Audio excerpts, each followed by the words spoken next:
Hi, we're going to talk about graphing quadratic functions based on the parent function and using transformations. This is a parent quadratic function, y equals x squared.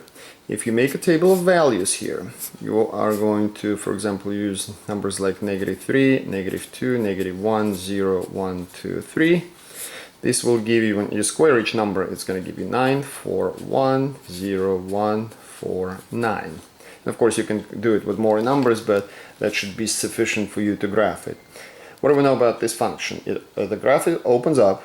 It has the absolute minimum at the vertex. This point is called the vertex. And it has axis of symmetry going through the vertex, which in this case is going to be the y-axis, x equals 0. So one thing that I want to point out to you that might be very, very helpful. I'm going to start from the vertex, and I want you to take a look at this pattern here, which is very helpful in making graphing these things faster. This is +1, we're going from the vertex. Then here it's +3, the next one is +5. Each time you're going to the next integer x value, you're gonna jump by the next odd number. So for the 4 here is going to be 16, which is +7. Keep that in mind. We're going to use it. So we're trying to graph this function here. What do we have here? This is going to be a shift 2 units down. So here we just basically look at the graph that we had on the previous slide and copy every point 2 units down.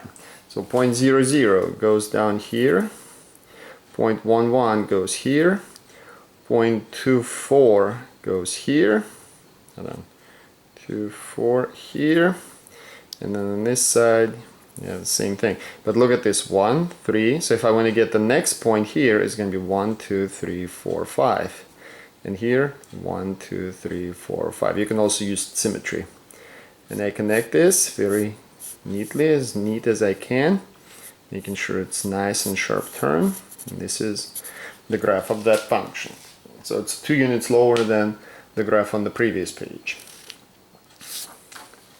Now we have x minus 2 squared minus 3. So let's break that down. We have two transformations. We have the inside here is going to be the horizontal shift. So that's going to be 2 to the right. And this here is going to be 3 down. We're taking the same graph, and what I suggest, if you want to make it easy, just think about 0, 0 and then apply that concept with odd numbers to it. We're shifting 1, 2 units to the right, 1, 2, 3 down. This is our vertex. There is 1 here, which keeps everything in with the numbers in the same order. So it's 1 and then 3 and then 5. And here 1 and 3 and 5. Oh, hold on, I missed this. It should be here. My apologies.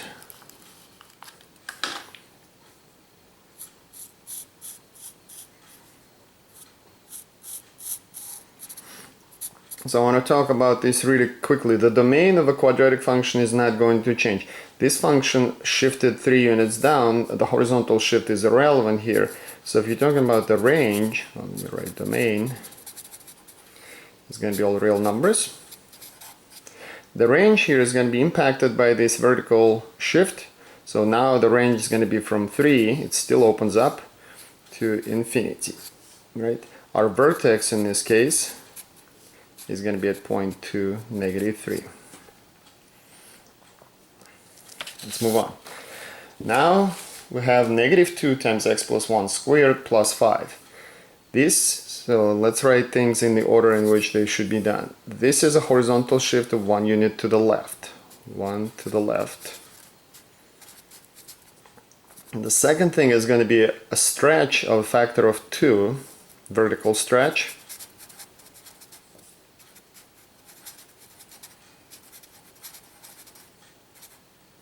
The third thing that we're going to do is we're going to flip it over the the x-axis. So reflect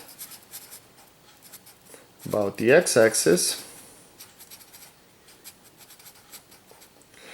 And then we're going to shift it 5 units up.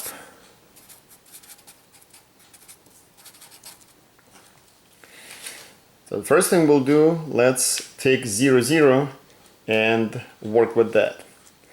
So 0, 0, which was the vertex of the parent function, is shifted 1 unit to the left. Then we have a vertical stretch which doesn't do anything to that. Then we reflect it about the x-axis, which stays in place still. And then we're going to go 5 units up. So 1, 2, 3, 4, 5. One thing you need to know about this function, because this coefficient here is negative, the value of a is negative, that means the graph is going to open down. So one good thing to remember when you are going to do that. Alright, so what can you do? You can start doing the same thing with the other points, or you can do something different. Remember 1, 3, 5, 7? This is my vertex. I know it needs to open down, so I'm going to go down. Right? But instead of, when I go 1 integer to the right, instead of going 1 unit down, I'm going to double that and I'm going to go with 2 units down. The next value is going to be 3, but you double that because of these 2, which means 3 times 2 is 6. I'm going to go 1, 2, 3, 4, 5, 6 units down. And then the next one is going to be 10. I don't think I have enough room, so I'm not going to do it. And then the other 2 points, you can simply reflect them about the axis of symmetry. Let's see if this is actually going to work. Think about point 1, 1, which is the point on the graph. So we're going to shift it 1 unit to the left, which places it here. We're going to do vertical stretch with a factor of 2. 1 second. Yeah, there was a 0.11 on the parent function. So we're shifting it 1 unit to the left. We're going to vertical stretch with a factor of 2, which is going to put it here.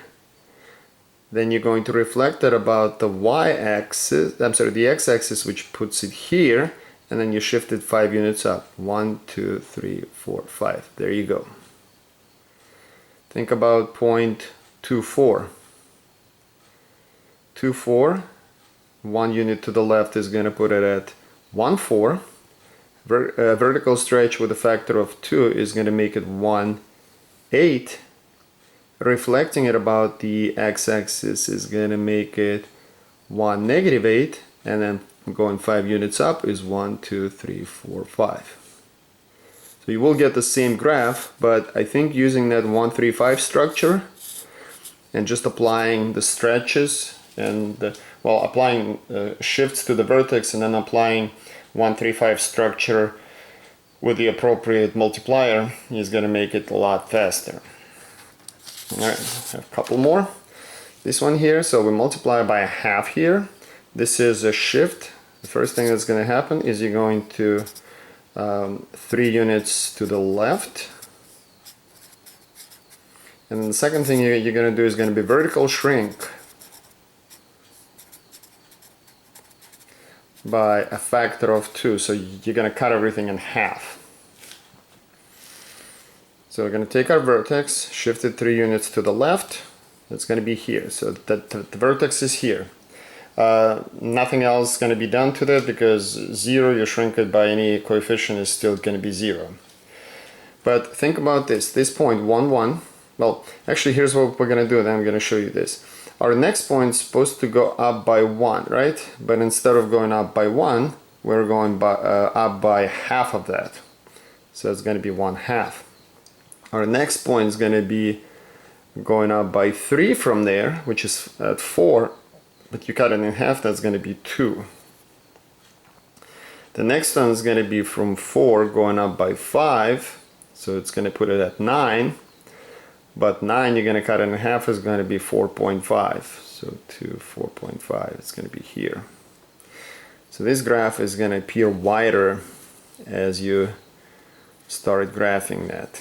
So here you're going to go by a 1/2, 3/2, 5/2, 7/2, etc.